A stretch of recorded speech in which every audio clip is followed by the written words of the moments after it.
नमस्कार. मी मंदा धनराज सुगिरे. मराठी पाठ्यपुस्तक बागेश्री, इयत्ता 6वी.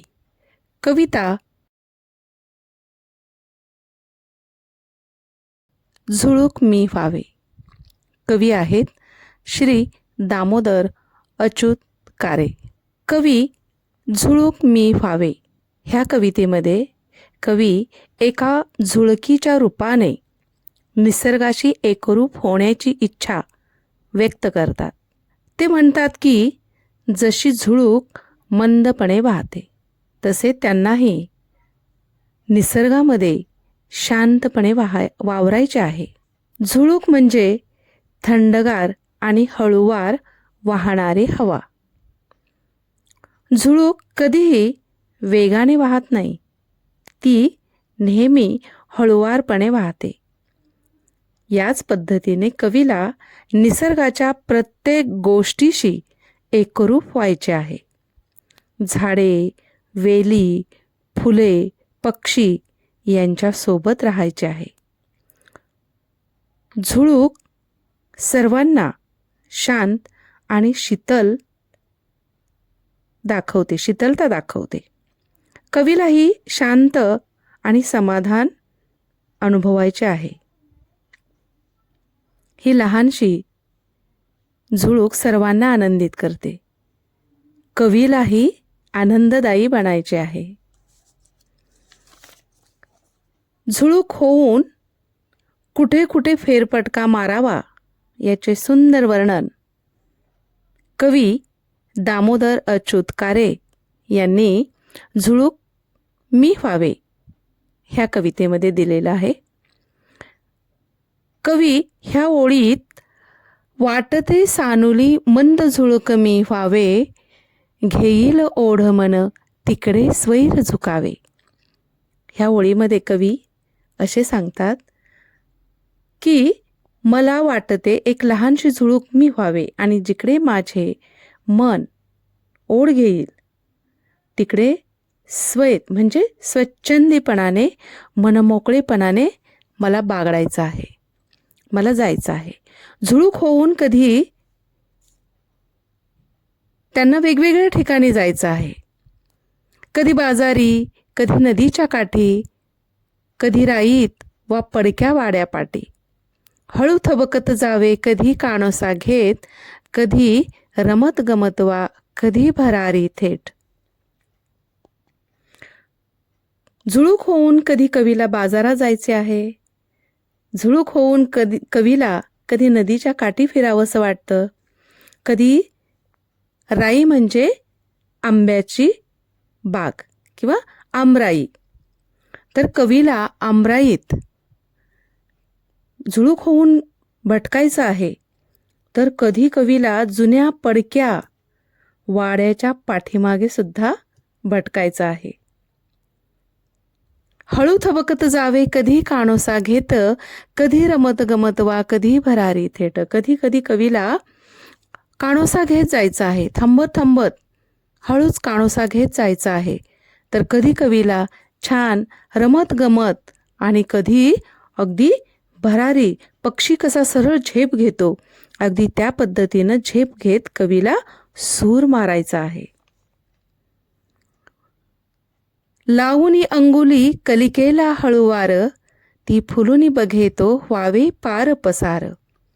परी जाता जाता सुगंध संगे न्यावा, तो दिशा दिशातुनी फिरता उधळूनी द्यावा. नुकत्याच उमललेल्या नाजूक कळीला अलगद हळुवारपणे कवीला बोट लावायचं आहे आणि ते कळी फूल होण्याच्या अगोदर कवीला तिथून पसार व्हायचं आहे, म्हणजे पळून जायचं आहे. पण जाता जाता कवीला त्या कळीचा, त्या फुलाचा सुगंध बरोबर न्यायचा आहे आणि तो सुगंध दाही दिशामध्ये उधळून टाकायचा आहे.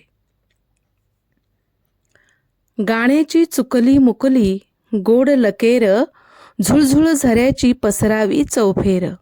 शेतात पाचूच्या निळ्या नदीवर शांत, गाण्याची चुकली मुकली गोड लकेर, झुळझुळ झऱ्याची पसरावी चौफेर. शेतात पाचूच्या निळ्या नदीवर शांत, खुलवीत मखमली तरंग जावे गात.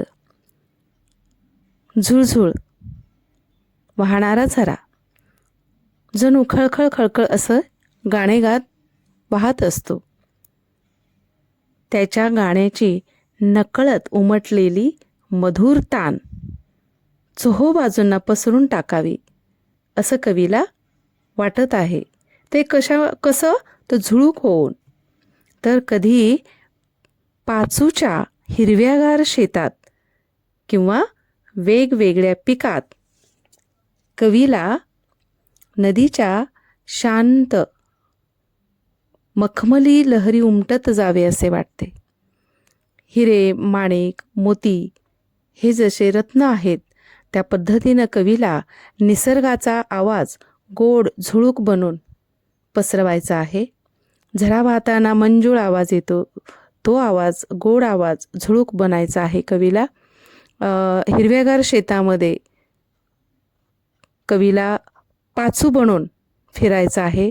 निळ्या शांत नदीवरती कवीला एक झुळूक बनून फिरायचं आहे, भटकायचं आहे. तरंग उमटवत भटकायचं आहे. मखमली याने अतिशय मऊ, अगदी लवचिक मऊ असं तरंग उमटवत कवीला एक झुळूक बनून जायचं आहे.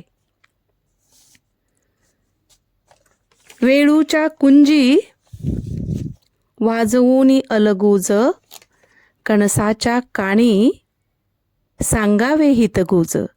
शिंपावी डोही फुले बकुळीची सारी, गाळुनी जांभळे पिकली भुळभुळ तीरी.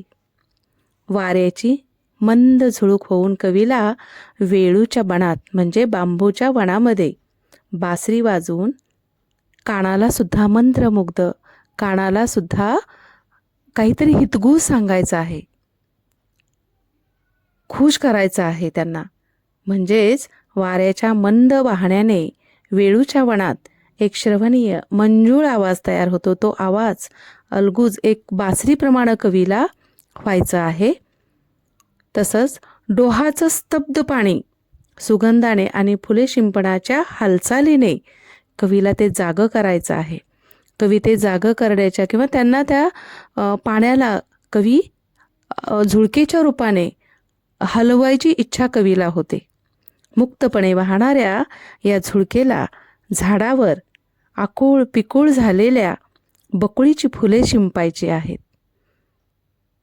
दिनभरी राबुनी दमला दिसता कोणी, टवटवी मुखावर आनावी बिलगोणी. स्वच्छंद अशा या करुणी नाना मौजा, घ्यावया विसावा यावे मी तिन्ही सांजा. कवीला दिनभर राबलेल्या कष्ट करणाऱ्या मेहनत करणाऱ्या व्यक्तीला सुद्धा त्याच्या मुखावरती एक प्रसन्नता, टवटवीतपणा, ताजेपणा आपल्या सुंदरशा कोमल नाजूक हळुवार अशा झुळकेने आणायचा आहे. त्या थकलेल्या दमलेल्या व्यक्तीला कवीला आपल्या सुंदर झुळकेच्या रूपाने मिठी मारायची आहे, बिलगून जायचं आहे त्याला. स्वच्छंद अशा या करुणी नाना मौजा. कवीला अशा ह्या सुंदर नाना तऱ्हेच्या वेगवेगळ्या प्रकारच्या मौज करायच्या आहेत, मजा करायची आहे. आणि शेवटी कवीला तिन्ही सांजा सायंकाळी त्यांना विसावा घ्यायचा आहे. या कवितेत कवीने दामोदर अच्युत कारे या कवीने निसर्गातील झुळकीच्या माध्यमातून मानवी जीवनातील साधेपणा, शांतता आणि सर्वांशी जुळवून समजून घेण्याची वृत्ती यांचा संदेश दिला आहे.